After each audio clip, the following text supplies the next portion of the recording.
uma situação. Olá! Até 2020, a depressão deve ser o maior motivo de afastamento do trabalho no mundo. Os dados são da Organização Mundial de Saúde. Aqui no Brasil, 5,8% da população sofrem com a doença. São quase 12 milhões de pessoas. E os prejuízos não são apenas psicológicos e sociais. O impacto na economia mundial é grande, cerca de US$ 1 trilhão por ano. O programa Em Discussão Saúde de hoje é sobre a depressão. Para falar desse assunto, a gente recebe aqui no estúdio a doutora Ana Paula Carvalho, que é médica psiquiatra do Instituto de Psiquiatria do Hospital das Clínicas, Adriana Vico, que é psicóloga e coach, e Maria Amélia Marques, que é consultora financeira. Obrigada pela presença de vocês aqui hoje. Doutora, eu acho que a gente precisa começar explicando, que depressão não é frescura. Existe um mito aí em torno da depressão, temos os sintomas ocultos. Como que a gente pode classificar e explicar a depressão? A depressão é uma doença bioquímica cerebral que pode ser causada por vários fatores diferentes, mas ela é uma síndrome, ela tem sinais e sintomas. Muita gente confunde depressão com tristeza. Assim, eu tô triste, eu tô deprimido. Não é a mesma coisa. Nem todo mundo que está triste está deprimido e nem todo mundo que tem depressão está com tristeza. Então, essa síndrome ela é composta tanto por sintomas que são psicológicos, emocionais, quanto sintomas físicos. Então, a pessoa pode estar com falta de energia, dormindo mal, sem apetite ou comendo muito, com sentimentos de culpa, inutilidade, não está conseguindo fazer as coisas como fazia antes. Pode estar isolada socialmente, então está afastada, tenta evitar ao máximo encontrar com os amigos ou com os familiares. E agora os sintomas, a gente tem fatores que ocorrem no dia a dia, como a perda de um ente querido, uma separação, fatores que acontecem que podem desencadear também uma depressão. Sim, sim. Normalmente, o primeiro quadro de depressão, ele precisa que aconteça algum evento estressor muito impactante. E aí, por conta de toda a cascata de estresse que acontece na fisiologia do organismo, a pessoa acaba podendo abrir um quadro de depressão. Agora, tem que fazer a diferença do que é uma tristeza normal ou um quadro que tem a ver com um luto de uma separação, com o que é a síndrome depressiva. Uma das coisas que você pode diferenciar é a duração. Se já está passando muito tempo e a pessoa não está recuperando a funcionalidade dela, isso é uma das coisas que a gente também observa. E gravidade. Agora, com relação ao mercado de trabalho, você é psicóloga, é coach também, causa muito problema, assim, um estresse muito grande quando você percebe que a pessoa não trabalha no que gosta ou tem um excesso de trabalho, que é uma workaholic, e de repente aquilo vai causando um estresse muito grande nela, ela vai ficando triste, vai ficando isolada socialmente. Quer dizer, o que você percebe no mercado de trabalho? Olha, basicamente hoje muitas pessoas às vezes começam a desenvolver um quadro de depressão ou de uma tristeza, aí precisa a doutora classificar, por exemplo, com a perda do emprego, Então, você pega um executivo que trabalhou 20 anos numa empresa e de repente ele perde o sobrenome corporativo, ele não tem mais aquela rotina de ir para a empresa, ele não tem a demanda diária e ele não consegue enxergar alternativas. Então, esse quadro de tristeza ou de depressão, dependendo do grau, faz com que ele não consiga enxergar alternativas, quer dizer, de como sair disso. E aí o trabalho do coach pode auxiliá-lo. Olhando para onde que ele vai voltar para o mundo corporativo, quer dizer, todas as competências que ele adquiriu ao longo desses 20 anos, elas podem ser colocadas na sociedade de que forma? Como isso pode gerar valor para a sociedade para que isso se torne um produto ou um serviço? E Maria Amélia, você é engenheira, de formação, mas trabalhou no mercado financeiro, na área financeira durante um tempo, no mercado corporativo. Isso foi um fator de estresse, um fator causador aí da depressão para você? Na verdade, assim, é uma coisa que a gente não sabe nem explicar, Antes de eu ter depressão, eu tive uma crise de síndrome do pânico desencadeada, não sei porquê, num aeroporto. Eu estava em Goiânia e liguei pro meu marido e falei, não consigo sair daqui, não consigo ir para lugar nenhum. Aí ele falou, só entra no avião que eu vou te levar num psiquiatra. Eu fui no psiquiatra e ele falou, você tem isso e tal. E eu falei assim, tá bom, legal, continuei minha vida, trabalhando e tal. E é difícil você No início você não deu atenção ao que o médico falou? Eu não dei nenhuma atenção, na verdade, né? Falei, bom, ele tá falando alguma coisa, depressão é gente fraca, né, que tem depressão. Não é gente normal que tem depressão. E aí coincidiu nessa época, inclusive a doutora Ana, nossos filhos estudam juntos na mesma escola. E aí a gente fazendo a integração dos filhos e conversando com a Ana, contando essa história e tal, e ela começou a me falar sobre várias coisas de depressão e tal, e como a gente deveria tratar isso. Na época eu comecei a tratar com ela, depois a gente com uma amiga eu tive que mudar de psiquiatra. E aí o que aconteceu mesmo, que daí aconteceu um grande evento, que foi que eu fui mandada embora, né? E aí é que eu tive diversos problemas de saúde ao mesmo tempo, tirei 2 semanas de licença, e quando eu voltei na segunda-feira de manhã eles me mandaram embora. Então foi uma coisa assim muito chocante, muito rápido, sabe? E aí de fato é quando eu consigo identificar mesmo a depressão, sabe? Antes Quer dizer, esse foi um evento disparador aí para esses sentimentos né, surgirem e a partir daí você começou a prestar atenção realmente na doença, na síndrome. Exatamente. E aí eu falei, não, agora eu estou doente, entendeu? Mas aí assim, eu não sei nem se a Ana consegue explicar esse momento entre a minha síndrome do pânico, por exemplo, sabe? Que, tipo, nada estava acontecendo, na verdade eu só trabalhava muito, e até, de fato, ter tido um fato causador, entendeu?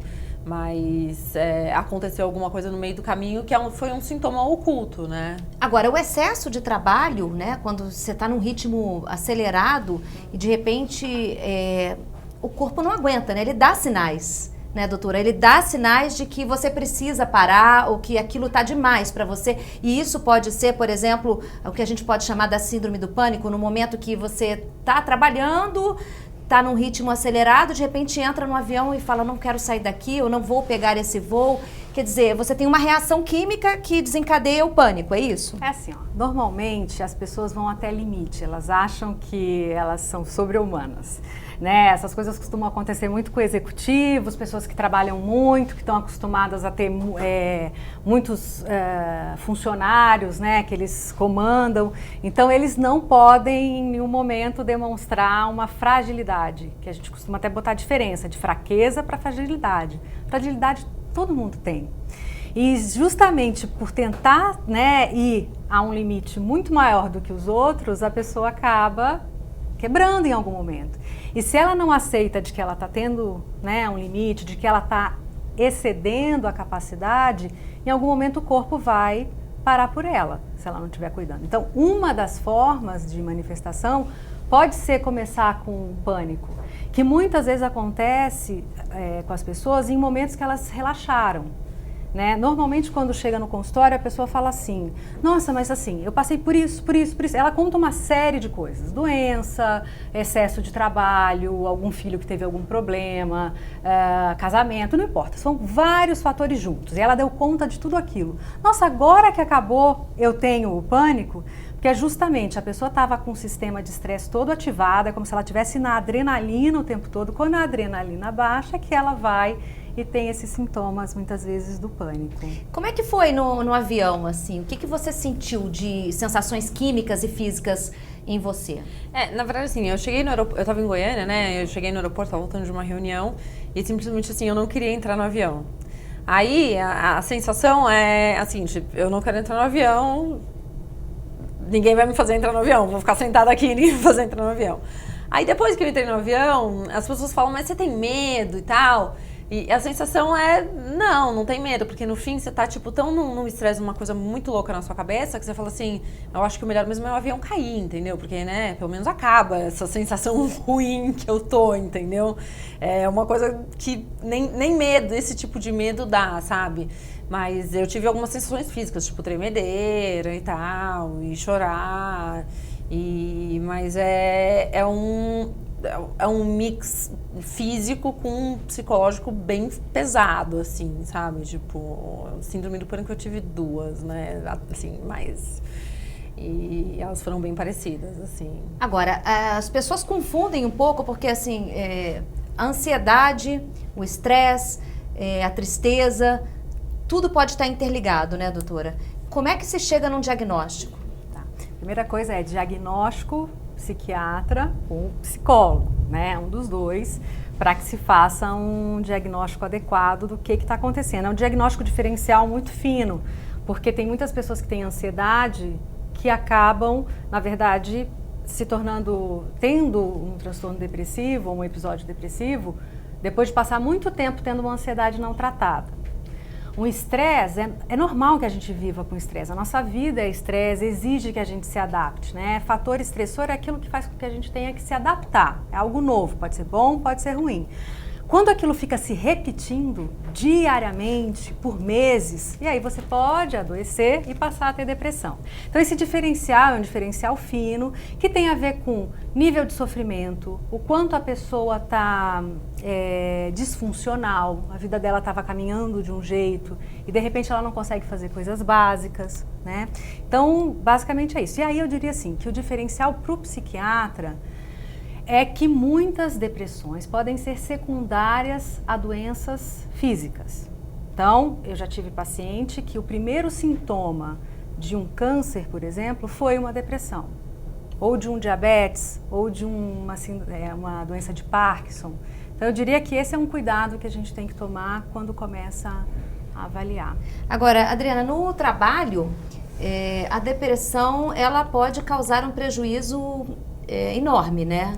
Sim, porque uma que ela está com baixa energia. Se ela está num quadro de depressão alto, ela está com baixa energia. Então, toda a demanda que se tem para se atender no dia a dia, que não é pouco, ela não consegue atender. O outro impacto é no isolamento social. Então, hoje, se você olhar, existem muitos trabalhos que precisam de equipes multidisciplinares, que precisa que você esteja interagindo. Então, essa pessoa, ela não está com prontidão para estar com pessoas, se relacionar. Normalmente, há uma busca por um isolamento. Então, esse é outro impacto. E, inclusive, às vezes, sintomas mais simples é um desleixo com o modo de se vestir, de se apresentar. Então, quer dizer, como que você cresce numa carreira se você está sem energia, se você não interage, se você não tem uma apresentação adequada? Então, esses são alguns que me vêm nesse momento. No trabalho de coach é fácil perceber essa falta de motivação ou uma depressão causada por outro fator que esteja influenciando no trabalho? Enfim, a pessoa não está rendendo, não quer mais estar ali. De repente, é difícil chegar nesse diagnóstico. Será que ela não está ali porque ela não gosta daquele trabalho ou ela está com um quadro depressivo e aquilo está influenciando também aquele trabalho que ela está, né? É uma linha tênue aí, né? Existem alguns fatores, né? Se você olhar o ser humano hoje, ele tem uma carreira muito grande, né? Ela se estendeu, a vida produtiva das pessoas se estenderam. E periodicamente você vai se questionar sobre: estou feliz, é isso que eu quero ou não é? Quais são os fatores do que eu estou disposto a abrir mão agora? Porque às vezes você vai ficando mais velho, você já não está mais tão disposto a abrir mão de uma qualidade de vida, de estar com os filhos. Isso, às vezes você já fez isso anteriormente. Então, o trabalho do coach, ele vai identificar a gravidade desse processo depressivo conforme eu vou caminhando com as conversas. Mas existem pessoas que já chegam aqui que imediatamente a gente fala: nossa, o que está acontecendo com essa pessoa? Ela tá... Então, eu tenho um exemplo de uma pessoa que me atendeu num primeiro atendimento de coaching, deitada na cama, amarrada não, segurando um cachorro. E era uma alta executiva. Então, e fazia 1 ano e meio que ela estava tentando se reposicionar. Então, ela já chegou num limite de não ver alternativas. E o trabalho de coach ajuda nesse processo. Então, às vezes é mais sutil a gente perceber dentro do trabalho de coaching, mas conforme ele vai caminhando, você percebe.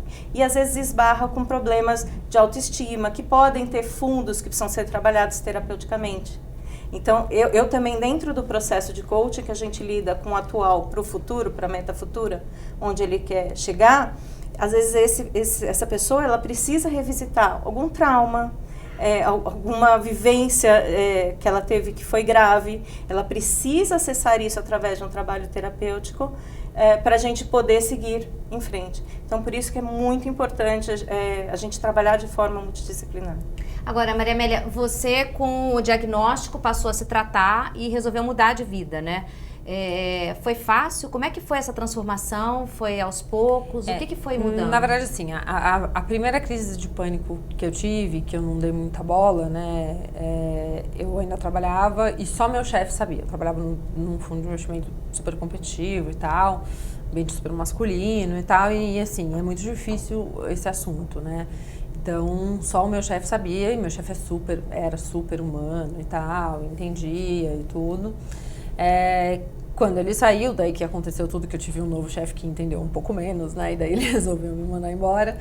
E aí eu falei, bom, o que eu vou fazer, entendeu? E aí chegou e falou, eu não quero voltar agora, não tenho condições de voltar agora, né?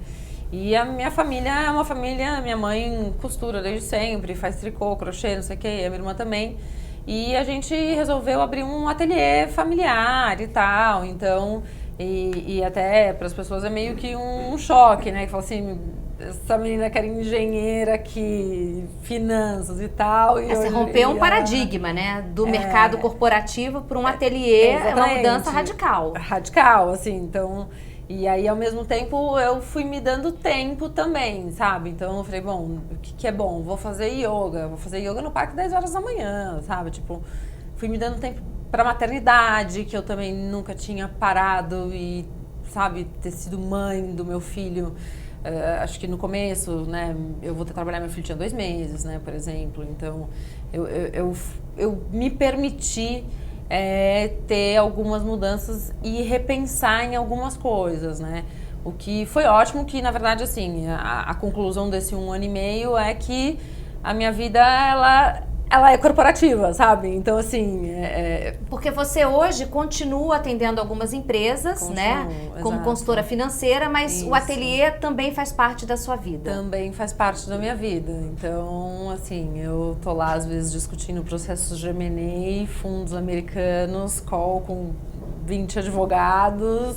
Às vezes estou na minha casa e fazendo tipo um crochê, tipo, que as pessoas nem imaginam. O processo de tratamento, assim, você acha que a questão da mudança do estilo de vida, né? Você ter procurado um yoga, uma atividade física, você trocou o carro pela bicicleta, você acha que essas mudanças, elas foram fundamentais para encontrar o equilíbrio? Acho que sim, acho que algumas coisas sim.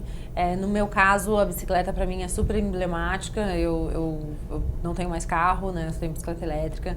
E é quando eu me sinto feliz e livre, assim, sabe? Então, quando às vezes me dá uns 5 minutos que eu sinto que tá acontecendo alguma coisa, eu saio de bicicleta e vou andar pelas ruas, venho no parque e tal. E eu acho que sim, a gente precisa inserir algumas coisas na nossa vida que não seja tão estressantes quanto o trabalho, sabe? E só pensar naquilo, né? E acho que cuidar da cabeça, né? A Ana me falou uma frase muito interessante uma vez, que é dela e que foi o que fez eu me cuidar, né? Eu tinha muita resistência à depressão, né? Porque pra mim era igual todo mundo, a depressão é gente fraca, né? Não é pra mim. E a Ana falou assim... Se a gente cuida tanto da pele, tipo, você vai numa dermato e você gasta tanto numa dermato e você cuida tanto do seu coração, sabe, em médicos, né? Por que você não cuida do cérebro, que é o seu órgão mais importante que você tem na sua cabeça, sabe? Na sua vida, na verdade, né? E você precisa cuidar dele como você cuida do resto, entendeu?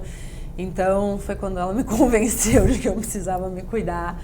E aí eu acho que a Ana pode falar muito melhor, tem vários tipos de gente que prefere tomar remédio, tem gente que prefere que não, tem gente que, enfim, vai Agora, procurar, essa questão do tratamento, quer dizer, vai do nível também, porque deve ter vários níveis, né? A síndrome tem vários tipos, vários níveis e várias causas. Mas o fator hereditário também é importante, né? É bom observar se você tem pessoas na família que tiveram algum quadro de depressão ou que tem alguma relação com algum tio, alguma mãe, pai. É isso mesmo, doutora? Sim, tem. A gente costuma falar que não tem depressão quem quer tem quem pode, no sentido de que você precisa ter uma carga genética. Agora, não basta ter a carga genética, né? Tem todos os outros fatores que vão possibilitar que uma pessoa faça um quadro depressivo, né? Então, você vai precisar ver com cada paciente, é bem individual. O que é a causa? Outra coisa é o seguinte, existem níveis, depressão leve, depressão moderada e depressão grave, basicamente, né? A depressão leve, a Organização Mundial de Saúde diz que o tratamento é atividade física, não é medicação, não é psicoterapia, não que a pessoa não possa, medicação em depressão leve, não, psicoterapia ela pode ter outros papéis de ajudar, mas é atividade física que a Organização Mundial de Saúde fala. Então, tem isso, né? Para cada nível você vai... Agora, que reações, né? Quando a gente fala em reações químicas, né? Físicas no corpo, a gente está falando em pessoas que têm crise de choro, em pessoas que a mão fica gelada, o corpo fica gelado, sua frio, que reações químicas, o que causa, né? Falta de serotonina, excesso de cortisona, que reações são essas, né? Que ocorrem no cérebro e no corpo, de uma maneira, para quem está em casa entender um pouquinho, né? Porque a gente não precisa entrar na medicina assim, mas realmente tem um processo químico que acontece. Sim, demorou muito tempo. Acho que o que as pessoas mais pedem não existe um exame para eu mostrar para as pessoas que eu tenho isso, porque se eu tenho uma pneumonia, eu mostro um raio-x, uma radiografia de pulmão. Mas e depressão? Assim, já existem exames de imagem que mostram como está o funcionamento cerebral. A gente não precisa fazer esse exame para fazer diagnóstico, mas que já mostram em pesquisa que o cérebro está funcionando diferente. Então, imagina uma pessoa que é obesa e uma pessoa que é magra em relação ao metabolismo de cada um. Isso é muito claro para todo mundo, né? Então, a pessoa pode estar com o metabolismo diminuído. Em relação ao cérebro e à depressão, o metabolismo cerebral está diminuído. Antigamente acreditava-se que era a serotonina, é um problema na serotonina. Hoje a gente já sabe que está tudo interligado, serotonina, dopamina, noradrenalina, mas tem uma disfunção, né, entre a comunicação intercelular, pode ter morte neuronal, e aí a pessoa fica com dificuldade de raciocínio, de concentração, né, pensando mais às vezes lentamente, falta de energia para fazer a coisa. Tomada de decisão, não consegue tomar. Tomada de decisão, isso mesmo, fica tomada indecisa. De decisão é um ponto crucial para a gente olhar. Você vê olhar. muito, né? E eu fico vendo, imagino para um CEO, né, para um presidente não conseguir tomar uma decisão, entrar num processo desse e tendo que ser a pessoa que lidera, que é forte e que tem que tomar o comando da empresa e de repente não consegue tomar decisões claramente, não consegue ter clareza nas situações, né? Você observa? Até esquecimento também um pouco, né? Assim, fica tudo mais lento, né? A memória afetada, o cortisol afeta a memória, a doutora pode falar melhor sobre isso. Então, a memória, o aprendizado, então vai ter mais dificuldades para assimilar novas tarefas, então vai diminuir o aprendizado. Existem uma série de fatores. Eu queria só elencar, que foi a sua pergunta e a doutora comentou, mas não existe uma saída única para as pessoas, né? Então, para você vai funcionar isso. Eu acho que a caminhada e o exercício é fundamental porque você vai liberar quimicamente a mesma substância, a doutora me confirma, se você tomasse um remédio, né? Mas o trabalho precisa ser feito para encontrar o que vai trazer o brilho nos olhos daquela pessoa de volta. E algumas vezes ela precisa revisitar algo para trás. Mas normalmente ajudar essa pessoa, o trabalho de coach vai ajudar essa pessoa a olhar para frente de uma forma mais positiva. Porque o mundo está cinza para essa pessoa. Né? Não consegue ver cores, não consegue ver opções. Acho que isso é uma das características que a gente consegue eu acho que existe um mito muito grande, né, que as pessoas bem-sucedidas, né, a gente vê pessoas assim famosas, artistas, maratonistas. Michael Phelps teve depressão depois de ganhar 5 medalhas ou 6 numa Olimpíada. Então você vê pessoas que realmente realizam sonhos, alcançam aí cantores, pessoas no mundo que tem tudo que alguém queria, dinheiro, poder, celebridade, e de repente se vê num quadro depressivo e você fala, mas como que essa pessoa tá, né? Porque Eu acho que a pergunta é a que custo? Né? Existe um custo para você ser um atleta de alta performance, para você aprender a lidar com a pressão, para você aprender a lidar com a mídia, com todo o assédio que você vai receber. Isso é um fator estressante absurdo, as pessoas às vezes não estão preparadas. Você pega esses jogadores jovens de futebol que ganham fortunas com 18 anos. Que estrutura essa pessoa tem de maturidade para lidar com uma projeção mundial? A gente vai continuar falando disso depois do intervalo, tá? O programa Em Discussão Saúde faz um rápido intervalo. Não saia daí, a gente volta já já.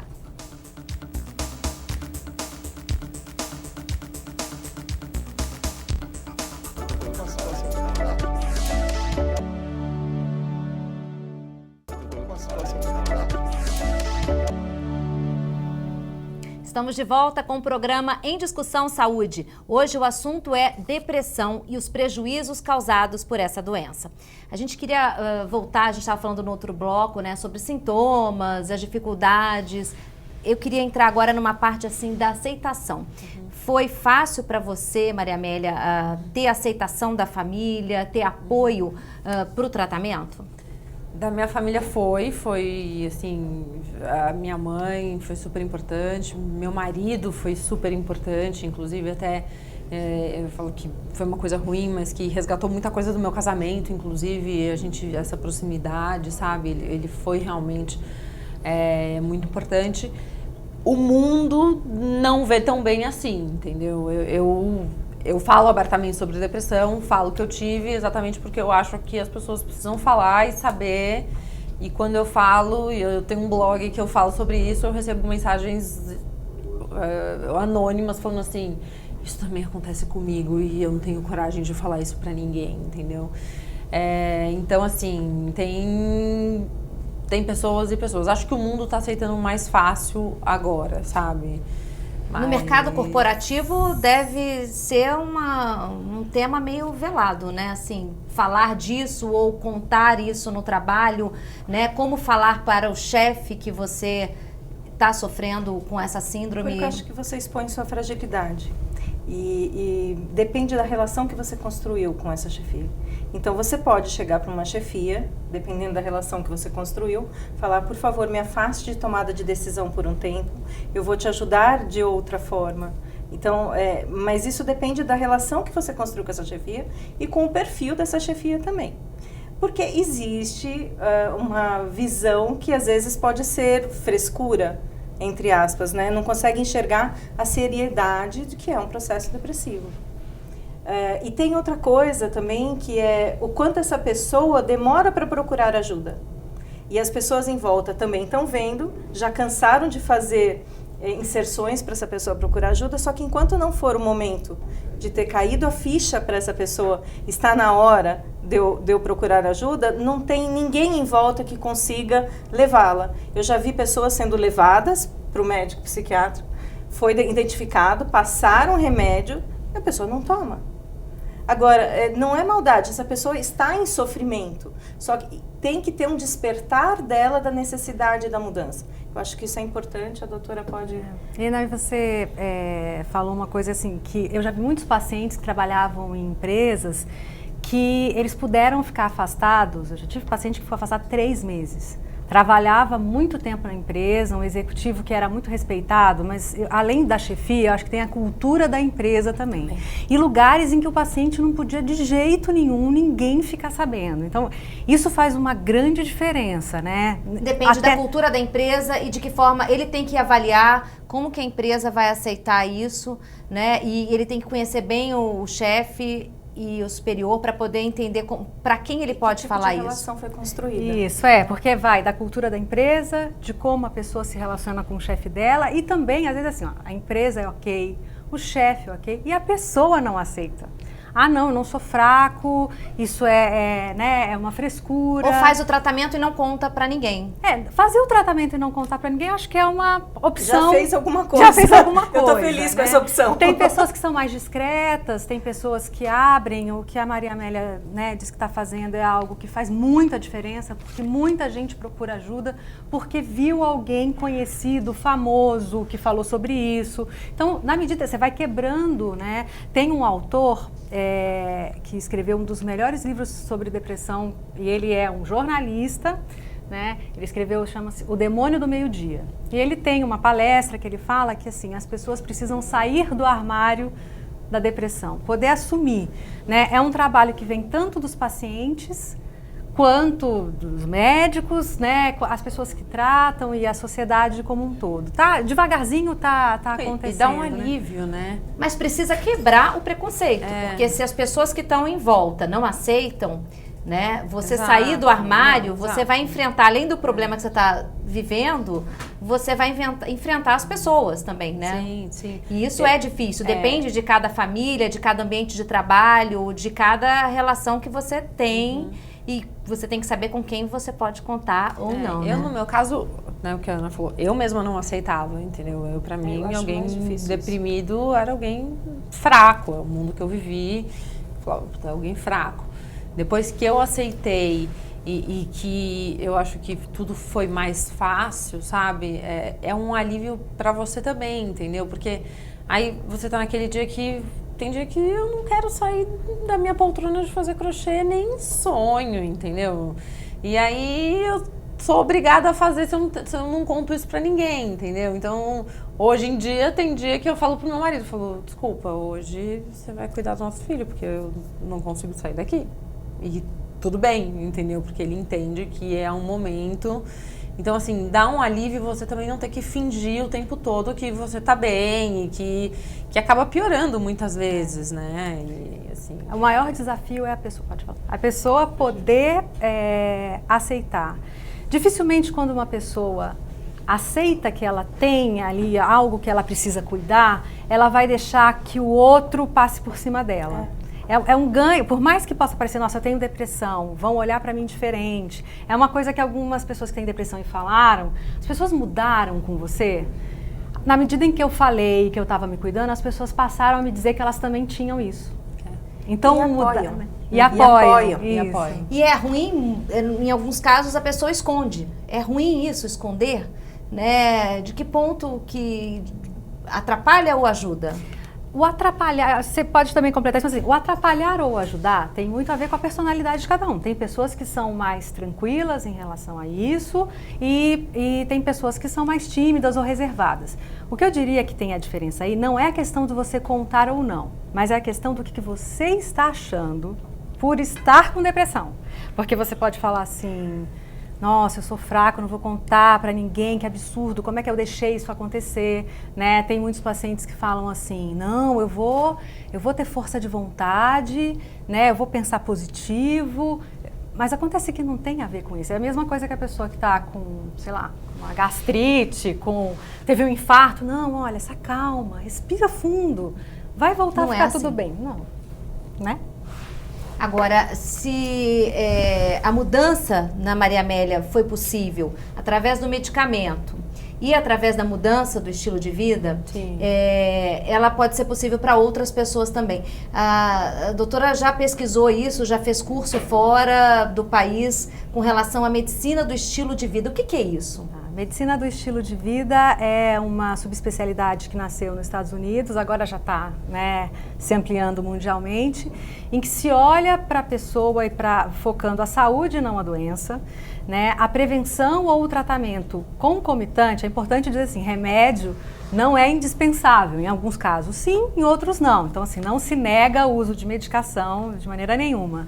Mas vai associar outras mudanças que têm a ver com hábitos diários, enfim, se a pessoa faz atividade física, se ela é sedentária, se ela se alimenta bem, se ela, né, se alimenta mal, se ela tem tempo com a família, se ela tem tempo de lazer. Então vai olhar todas essas coisas, né, com estudos todos baseados em evidência. Então qualquer orientação que vá ser dada nessa medicina, ela tem que ter estudos mostrando que aquilo foi efetivo para determinada doença, enfim. E aí o remédio deixa de ser sozinho o protagonista ou responsável pela cura ou pelo fracasso do tratamento ou pelo, enfim, o sucesso ou fracasso do tratamento. Você passa a ter uma força-tarefa de um conjunto de ações aí que vão multiplicando e melhorando toda essa questão. Diminui, né, a quantidade né, você vai diminuindo a quantidade de remédios dependendo do que você vai fazendo. O que te fez que melhorou muito? muito, assim, que você falou, olha, isso pra mim... foi andar de bicicleta elétrica, entendeu? Não ter carro e comprar uma bicicleta elétrica é a minha maior felicidade da vida. Eu levo meu filho na escola, eu busco meu filho na escola com a bicicleta, vou trabalhar quando vou fazer consultoria com a bicicleta elétrica e tal. Toma chuva, tenho dificuldade para estacionar, brigo com os outros porque não tem lugar público. Então, assim, a minha vida agora ela é uma vida mais sustentável, além de tudo, que veio muito junto com a questão da bicicleta elétrica. Não foi você acha só... que você começou a olhar pra você e você só olhava antes, assim, pro mundo corporativo, pro seu trabalho, para suas metas, e você começou a olhar pra você como indivíduo, como pessoa, como mulher, mãe? O que mudou? Eu tenho um exemplo, assim, na minha vida que eu acho que é muito emblemático, assim, na minha vida, né? Todo ano que eu trabalhava, eu ganhava um bônus e comprava alguma coisa boa pra mim, né? E um dos últimos anos que eu trabalhei, eu comprei uma bolsa Chanel, que era sonho da minha vida. Era aquela bolsa, e era aquela bolsa que eu queria e tal. E pra mim ela era um símbolo, sabe? E esse ano eu vendi minha bolsa. Eu falei, eu não quero mais ver essa bolsa na minha frente, eu quero jogar lá fora, na verdade, mas eu vendi, né? Porque... e aí é olhar pra si, né? É olhar e falar assim, mas isso aqui tudo que a gente tá fazendo, eu tô fazendo pra quem, sabe? Comprar uma bolsa Chanel tá me deixando feliz ou ela me deixa feliz quando eu coloco ela em cima da mesa quando eu chego numa reunião, entendeu? Pra outra pessoa ver, entendeu? Então, eu acho que foi um processo muito de olhar para mim, de olhar para o meu filho, de olhar para o mundo que a gente está vivendo, de ensinar meu filho muitas coisas, entendeu? Sem esquecer e sem virar, no meu caso pelo menos, uma ativista daquelas que ninguém aguenta conversar, entendeu? Porque a vida continua existindo. Mas... Quer dizer, é possível essa transformação sem ter que abrir mão de tudo, porque você continua trabalhando e super enfim, com uma vida mais tranquila. Super é possível. Ano passado eu trabalhei 6 meses num fundo de investimento igual ao que eu trabalhava antes, entendeu? Com americanos e afins. Só que você volta diferente, por exemplo. Quando eu voltei pro fundo, as coisas me incomodavam muito menos, eu brigava muito menos pelas coisas. Acabava uma discussão, eu falava, bom, o que importa, né? Eu discutir com esse cara agora ou eu chegar em casa e ver meu filho, sabe? Então, eu acho que... Mudam os valores. Muda muito o valor e você melhora muito, querendo ou não, você melhora como pessoa e passa. Eu acho que o mais importante da depressão, assim, e é o que eu sempre tento falar pra todo mundo, ela passa. Sabe? Tipo, parece que ela não vai passar, mas ela passa. Adriana, na terapia, né, no trabalho de coach, você consegue fazer pessoas também mudarem radicalmente, né, de área ou de empresa. E isso é um trabalho que demanda uma energia muito grande também, né? Eu acho que ela trouxe 2 palavras que são fundamentais e que remetem ao meu trabalho, que é ajudar a pessoa a se autoconhecer, né, ampliar a sua autopercepção e se reinventar. Então, eu acho que o trabalho de coaching, ele ajuda a pessoa a se reinventar. Ela olhar todos os potenciais que ela tem, todos os talentos que ela tem e como que eu coloco isso de forma diferente.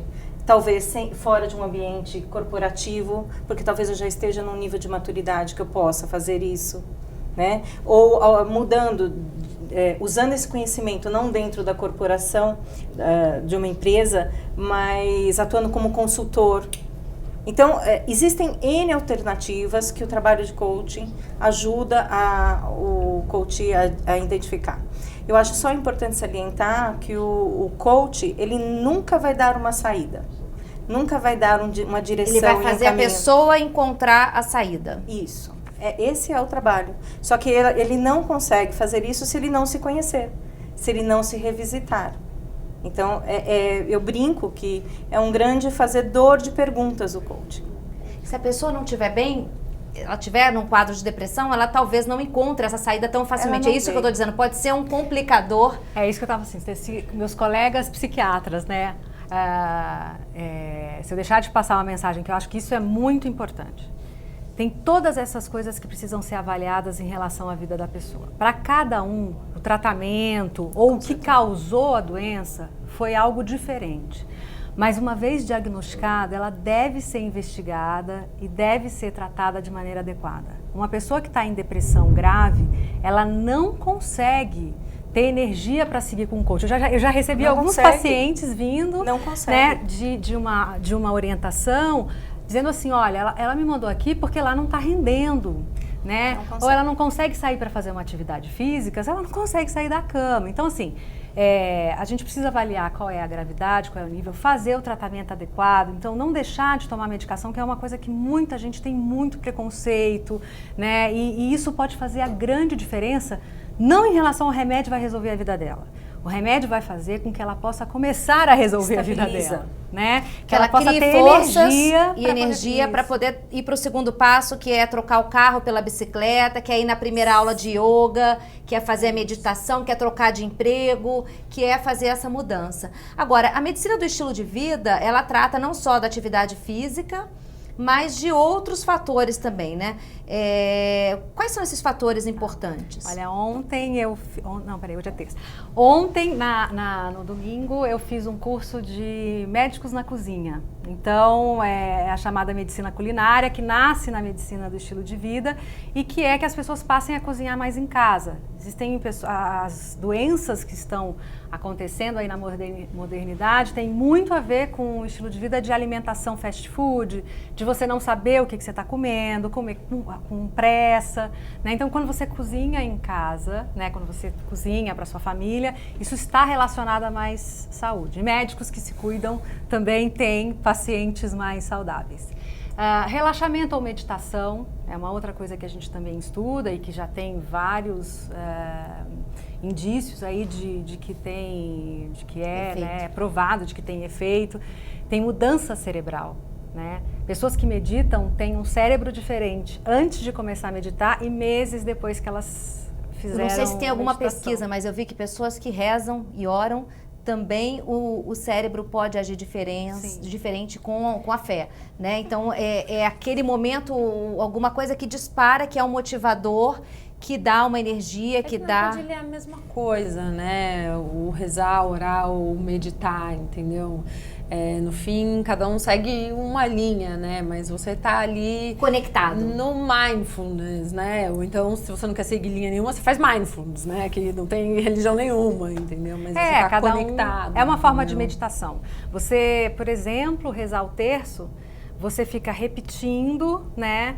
E concentrado, porque você tem que saber ali o que você está fazendo, e isso é considerado uma meditação. Não é só isso, porque tem um aspecto religioso e espiritual, isso também é considerado alguma coisa que protege.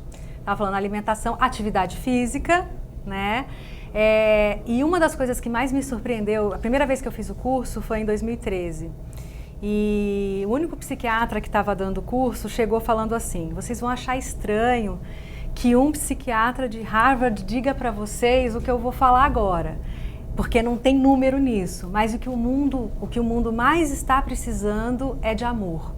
E aí o que tem saído muito são estudos da qualidade das relações interpessoais. O isolamento social ela é um risco cardiovascular, ou seja, de uma pessoa ter infarto ou AVC, maior do que a obesidade. E se não cuidar, a gente tem fatores sérios aí que podem levar até casos mais graves como o suicídio, né, doutora? E essa importância do amor, de distribuir amor, muitas vezes você ter um pet ajuda muito nos processos, né? Ou você fazer um trabalho voluntário. Então, tem N saídas. A pessoa vai precisar descobrir o que vai ajudá-la. Mas existem coisas, às vezes, muito básicas. Então, se você tem um pet só dá amor e você dá amor, não tem outra troca. Quando você vai fazer um trabalho voluntário, você está servindo e entrando em contato com pessoas menos privilegiadas também. Tem um livro do Dalai Lama, que é a Arte da Felicidade, que ele fala, é um botãozinho que você muda quando você olha alguém com menos que você. Então, é olhar com gratidão a vida. Então, é uma mudança de visão mesmo. Isso não é do dia, né, de um dia para o outro. Sim, é um processo, né? Seu processo durou quanto tempo, Maria Amélia? Faz 1 ano e meio já que, enfim, que tudo isso aconteceu. Eu acho que agora que eu tô ficando melhor, assim, mas é um processo longo, assim, sabe? Acho que, né, eu não sei se no estilo de vida fala sobre isso, mas pra mim uma coisa que me deixa muito feliz é tomar sol, entendeu? Então, assim, estou triste, vou no parque tomar sol, de graça, não tem nada, você não precisa de nada, você vai lá, senta no parque, fica tomando sol, feliz, sabe? Agora, amigos também, né? Eu acho que esse tripé família, amigos, atividade física, alimentação, isso também faz parte dessa medicina do estilo de vida? Sim, então, é o cuidado dos relacionamentos. Não é assim, não são quantos amigos você tem, né, nas redes sociais ou quantas pessoas seguem você, mas quantas relações você tem que são verdadeiras. Uma pessoa com quem você pode contar, né? O quanto você, num momento de fragilidade, tem alguém com quem você possa conversar, que você possa... Como ela falou do marido, meu marido estava lá, minha mãe.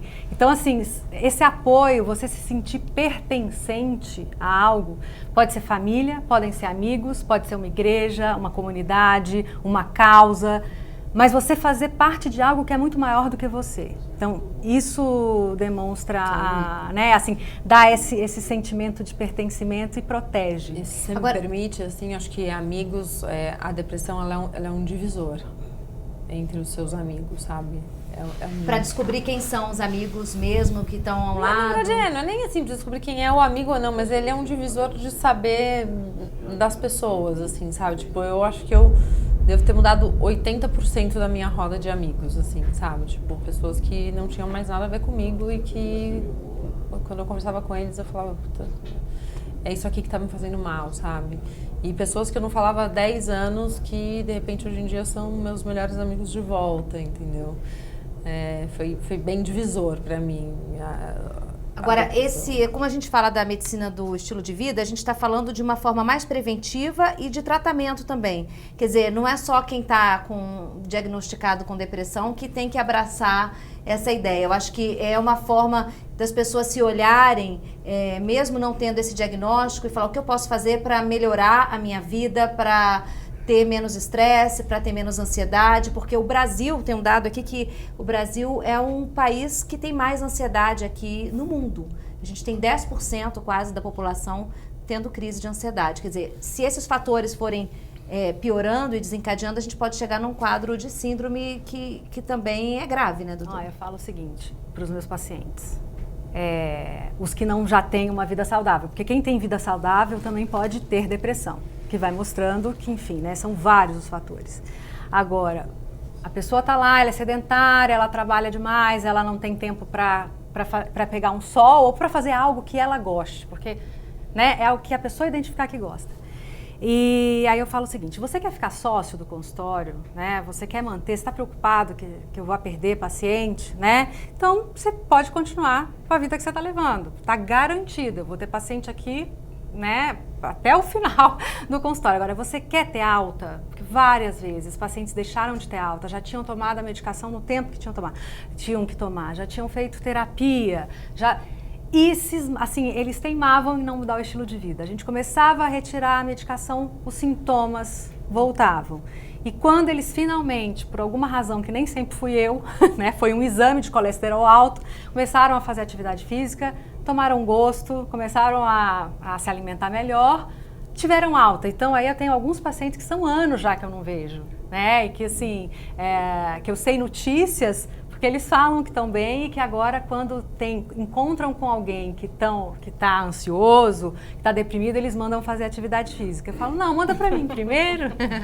Mas é isso, né? Assim, faz parte do processo para que a pessoa possa não estar fora do processo. A medicação pode até estar, mas isso não pode estar fora. Para finalizar, a terapia, Adriana, é importante também, né? Procurar uma psicóloga, procurar a ajuda de um coach para quem também está sofrendo no trabalho, querendo alguma mudança. Precisa ser identificado o que essa pessoa precisa, porque a terapia, ela trata o presente com base num olhar para o passado. O coaching trata do presente, estabelecendo metas para o futuro. O coaching, ele tem prazo determinado, normalmente são 10 encontros de 8 a 12 encontros, dependendo da demanda, e o processo terapêutico às vezes é mais longo. Então, eu acho que precisa identificar quais são os profissionais que essa pessoa vai precisar. Vai precisar de um terapeuta, vai precisar de um coach, vai precisar de um psiquiatra, vai precisar um pouquinho de 2 profissionais por um período. Eu acho que precisa ser feito o diagnóstico. Maria Amélia, para quem está sentindo em casa os sintomas da depressão, o que você tem a dizer? Eu acho que o importante é isso, sabe? Ela passa, entendeu? E se cuida, entendeu? Não tenha preconceito e acontece com muita gente que a gente nem imagina. Às vezes a pessoa do seu lado que você trabalha junto e você não imagina que essa pessoa está com depressão, entendeu? Empatia é uma coisa que é muito importante a gente ter, né? E assim, se cuida, procura ajuda e aceita. E eu acho que o mais importante ela acaba.